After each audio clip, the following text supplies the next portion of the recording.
के बारे में चिपको आंदोलन के बारे में निम्नलिखित में से कौन से कथन गलत है। यह पेड़ों की कटाई को रोकने के लिए चलाया एक पर्यावरण आंदोलन था। ये सही है। इस आंदोलन ने पारिस्थितिकी और आर्थिक शोषण के मामले उठाए। सही है। इसमें यह महिलाओं द्वारा शुरू किया गया शराब विरोधी आंदोलन था। गलत है।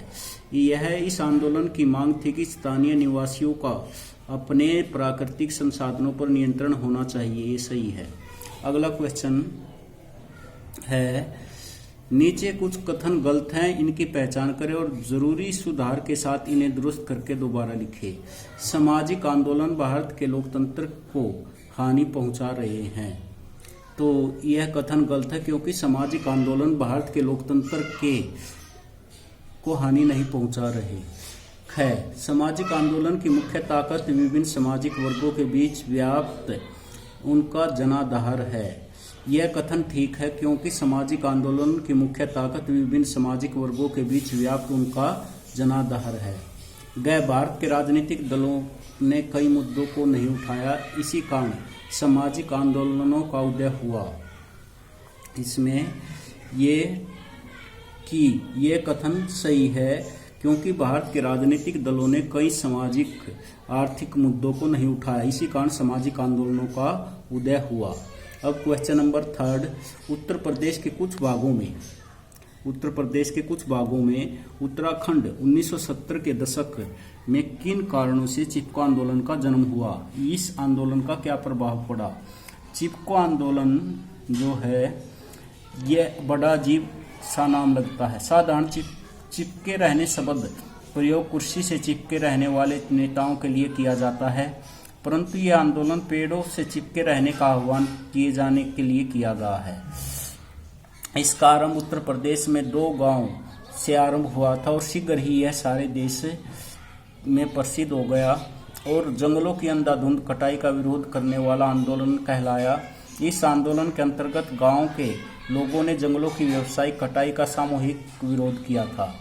ऐसे हुआ कि गांव के लोगों ने अपनी खेती बाड़ी में प्रयोग किए जाने वाले हथियारों को बनाने के लिए वन विभाग से एश ट्री काटने की इजाज़त मांगी थी, परंतु वन विभाग ने उन्हें इसकी स्वीकृति नहीं दी।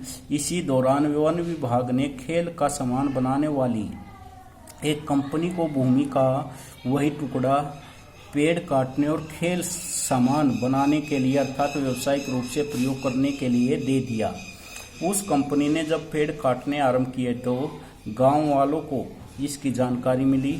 उनमें सरकार के विरुद्ध रोष पैदा हुआ तथा उन्होंने पेड़ों की कटाई का सामूहिक रूप से विरोध किया। विरोध का यह तरीका अपनाया कि गांव का प्रत्येक निवासी, स्त्री या पुरुष, पेड़ से चिपक जाए और उसे काटने न दे। शीघ्र ही यह विरोध सारे राज्य में, पहाड़ी इलाकों में भी समय के साथ आंदोलन ने कई और मुद्दों के साथ ले लिया। क्षेत्र के पारिस्थितिकी और आर्थिक मुद्दे भी इससे जुड़े। इस आंदोलन के अंतर्गत ग्रामीण जनता ने कई मांगे रखी जो निम्नलिखित हैं। स्थानीय लोगों का वहाँ के प्राकृतिक संसाधनों जैसे कि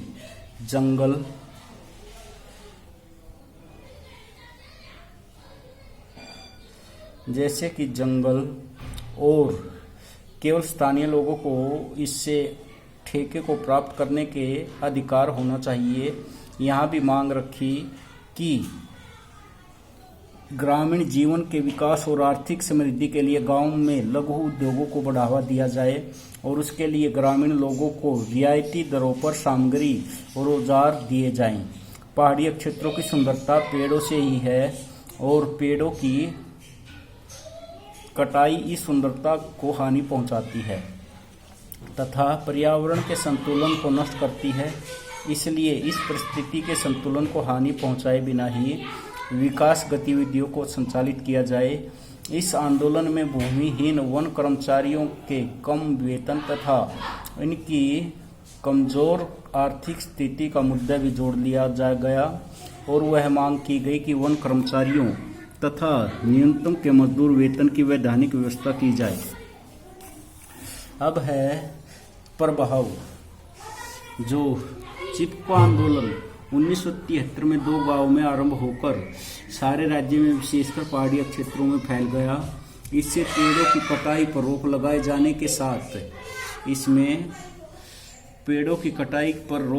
जाने के साथ कई सामाजिक मुद्दे शामिल हो गए। अंततः इसे लोगों की सफलता मिली। सरकार ने 15 वर्षों के लिए पहाड़ी क्षेत्रों में पेड़ की कटाई पर रोक लगा दी। इसमें चिपको आंदोलन ने देश के अन्य राज्यों में भी जन आंदोलन आरंभ करने में भूमिका निभाई, क्योंकि अन्य क्षेत्रों को महसूस हुआ कि वे किसी राजनीतिक दल का सहारा लिए बिना इसमें अपने स्वयं के प्रयासों से अपनी कठिनाइयों को अभिव्यक्ति कर सकते हैं। अब है क्वेश्चन नंबर 4। भारतीय किसान यूनियन जो है भारतीय किसान यूनियन किसानों की दुर्दशा की तरफ ध्यान आकर्षित करने वाला अग्रणी संगठन है। 90 के दशक में इसने किन मुद्दों को उठाया और इसने कहां तक सफलता मिली? भारतीय किसान यूनियन द्वारा उठाए गए निम्नलिखित मुद्दे हैं, जिसमें बिजली की दरों में बढ़ोतरी का विरोध करना। 1980 के दशक के उत्तरार्ध से भारतीय अर्थव्यवस्था में उदारीकरण के प्रयास हुए और इस क्रम में नकदी फसलों के बाजार को संकट का सामना करना पड़ा। इसमें भारतीय किसान यूनियन के गन्ने गेहूं की सरकारी खरीद मूल्य में बढ़ोतरी करने को संकट का सामना करना पड़ा। इसमें अंतर्राष्ट्रीय आवाजाही पर लगी पाबंदियां हटाने, समुचित दर पर गारंटी सुविधा बिजली आपूर्ति करने तथा किसानों के लिए पेंशन का प्रावधान करने की व्यवस्था की मांग की गई। सफलता, इसमें क्या सफलता मिली? भारतीय किसान यूनियन द्वारा उठाए गए मुद्दों में निम्नलिखित सफलता मिली।